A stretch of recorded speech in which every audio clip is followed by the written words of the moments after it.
حضرت داؤد علیہ السلام کی قوم کے 70,000 افراد سمندر کنارے ایلا نامی بستی میں رہا کرتے تھے۔ ان لوگوں کو اللہ نے ہزاروں نعمتوں سے نوازا تھا، لیکن جب راحت و سکون آیا تو یہ اللہ کی عبادت سے محروم ہو گئے اور اللہ کی مخلوقات پہ ظلم کرنے لگے۔ تو یوں اللہ نے ان کو خبردار کیا کہ ہفتے میں ایک دن، ہفتہ کے دن شکار نہ کیا کرو۔ اتوار سے لے کے جمعہ تک جتنا شکار پکڑنا ہے پکڑ لو، لیکن ایک دن اللہ کی عبادت اور مخلوقات پہ امن کے لیے رکھ دو۔ یوں اللہ نے ان کا امتحان لینا شروع کر دیا۔ وہ اتوار سے لے کے جمعے تک سمندر میں مچھلیاں پکڑنے لگتے تو مچھلیاں زیادہ مقدار میں ہاتھ نہ آتی، اور ہفتے کے دن سمندر کو دیکھتے تو ان کو بڑی بڑی مچھلیاں نظر آنے لگتی۔ ان لوگوں میں سے ایک شخص کو شیطان نے ورگلایا کہ پریشان کیوں ہوتے ہو، میری ترکیب پہ عمل کرو، تم شکار سے کبھی محروم نہیں رہو گے۔ تو بس شیطان کے کہنے پر اس شخص نے ہفتے کے دن کانٹا لگا کے ڈوری کو سمندر میں ڈال دیا تاکہ مچھلی پھنسے، اور شیطان نے کہا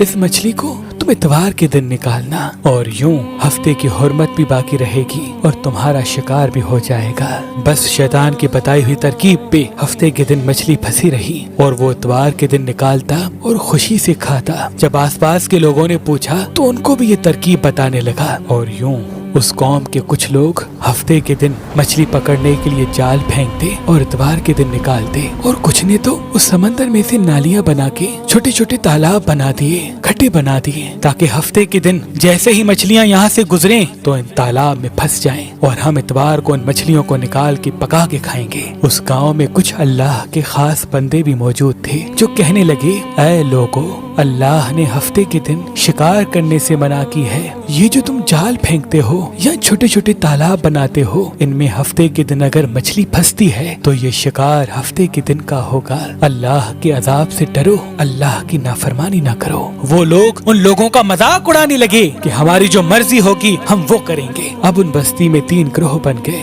ایک ان 70,000 میں وہ لوگ تھے جو ان نافرمان لوگوں کی بار بار اصلاح کرتے، دوسرے وہ جو ان لوگوں سے نفرت کرتے اور خاموشی اختیار کیے ہوئے تھے، اور تیسرے وہ جو گمراہ ہو کر اللہ کی نافرمانی کر رہے تھے۔ تو یوں نیک بندوں نے اس بستی کے بیچ میں سے دیوار کو کھڑا کر دیا اور یہ حکم نافذ کیا کہ اللہ کی نافرمانی کرنے والے اس طرف ہو جائیں اور ہم جو اللہ کے فرما بردار ہیں وہ اس طرف رہیں گے۔ وہ صالح لوگ بار بار ان سے کہتے رہے، اے لوگو، اللہ سے ڈرو، قوم سمود، قوم لوط کا جو حشر ہوا اس کو یاد کرو، اللہ کی نافرمانی نہ کرو ورنہ تم پہ بھی کوئی عذاب آئے گا۔ وہ سارے نافرمان جن کی تعداد تقریباً 12,000 تھی، سب ہنستے رہے کہ یہ تو سب کتابی باتیں ہیں، ہم